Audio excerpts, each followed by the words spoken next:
This past semester, I fell in love with 35mm black and white film photography. So for those of you who don't know, film photography is quite the process. There's 3 main steps. So the first is taking your photographs. The second is developing the film, and the third is enlarging your images.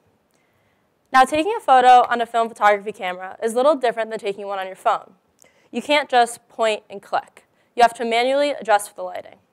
And you'll notice there's no big flashy screen on the back of the camera, so you don't get the instant feedback that you would with a digital camera. Often, you don't actually get to see the photos until after you've developed the film.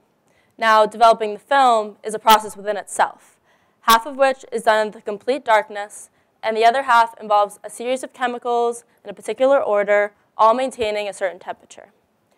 If you manage to complete all that correctly, you get a product that looks like this. This is what we call a black and white film negative. What's white on this film is black in real life, and what's black on the film is white in real life. Now, a lot of times you don't develop the film until days, weeks, or even months after you've taken the photographs, which means you don't get to see your photographs until days, weeks, or even months after you've taken them.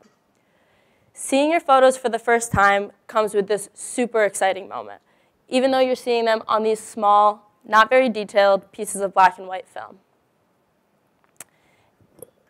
And often, viewing your photos can come with a bit of a surprise. Some good, and some not so much. Like that picture I thought I took of my friend coming down the water slide, it was just a picture of her in the water. Or that one image that I thought perfectly captured the sunset, I didn't adjust for the lighting correctly, and the whole thing is black.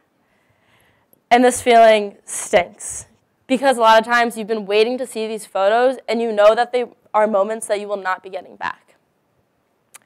But every once in a while, you get a surprise that makes it all worth it. A surprise like this. So this is a photo I took of my parents, and I love this photo. Now, I didn't curate this picture. I didn't tell my parents to simultaneously fix their glasses with mirroring hands. To be honest, I don't even really remember taking it. It's likely I was just checking for lighting before taking a more standard smiling photo. Throughout the semester, my photography semester, I was faced with situations like this time and time again.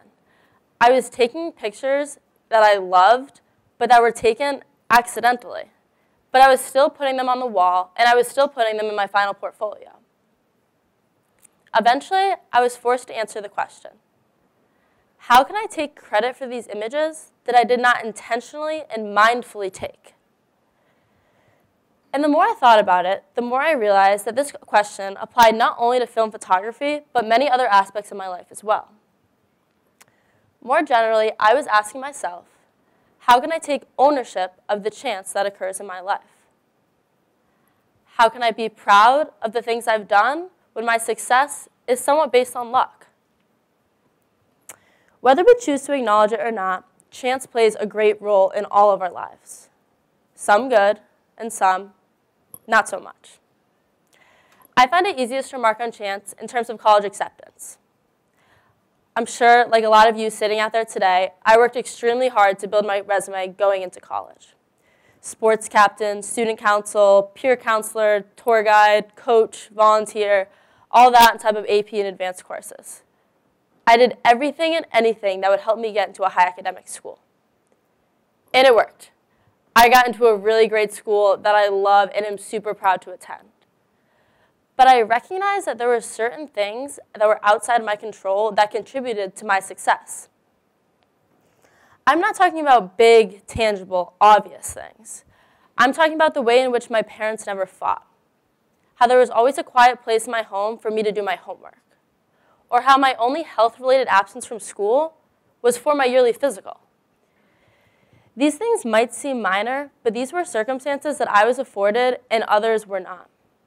And for all I know, where I stand today is built on infinite similar instances of good luck. So yes, I worked hard in every aspect of my high school career. But I was fortunate that in many cases, it was made easy for me to work hard. I've thought about this idea a lot, how luck may be responsible for the things that I'm most proud of in my life, because it contradicted the way I thought about myself as an individual who works hard for what she has. Finally, I came up with a solution that seemed to put me at ease. Be thankful for everything you are proud of.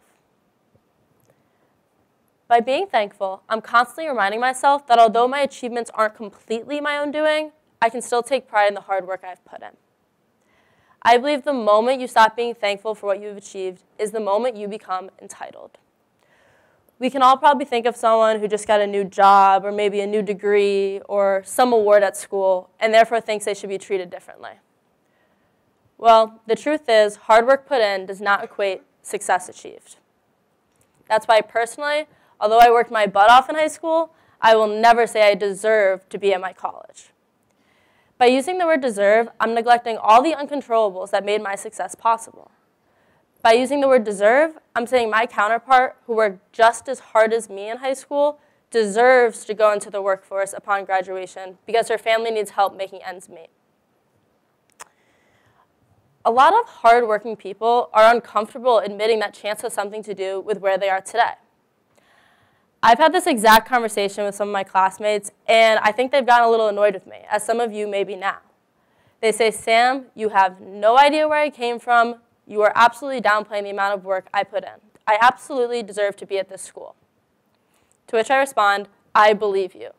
I wholeheartedly and completely believe you did everything within your power to be where you are today. I'm not belittling anyone's hard work, nor am I advocating to sit back and let life run its course. I'm saying quite the opposite, really. Be proud of your achievements. Just don't forget to be grateful for them. Now, this second part, being thankful for your accomplishments, may be easier said than done. I would start by thanking the people that clearly facilitated your success. Thank your mom, thank your dad, thank your teachers and your coaches, your coworkers and your mentors, and anyone else who has helped along the way. And don't forget to thank your little siblings and friends that have always stuck by your side. And if you want, you can even send a quick thank you note to the admissions officers of your college, thanking them for the opportunity to attend. But it might be hard to thank everyone who played a role in who you are today. Actually, as previously mentioned, there may be some luck-related factors that contributed to your success in which there is no one to thank for. Who do you thank for your health? Who do you thank for the family you were born into? Instead, show your gratitude. Actions speak louder than words. Show your appreciation for your good fortune by taking advantage of each and every opportunity that comes your way. Now, this idea of making the most of every opportunity is probably something you've all heard before. It's the backbone of the American dream, the methodology behind the rags to riches story. Regardless of your beginnings, through hard work and determination, you can achieve whatever you set your mind to. But why does this mindset only seem to be associated with the less fortunate, with those who have less? Whether you are given one lucky break in your whole life or continuous chances to succeed, we should all feel a certain amount of pressure to make the most of the hand we've been dealt. It's no secret that some of us will be given a head start in this world.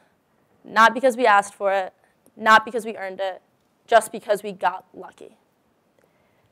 So if this advantage is just a matter of chance, then why would it alter the way we view opportunity?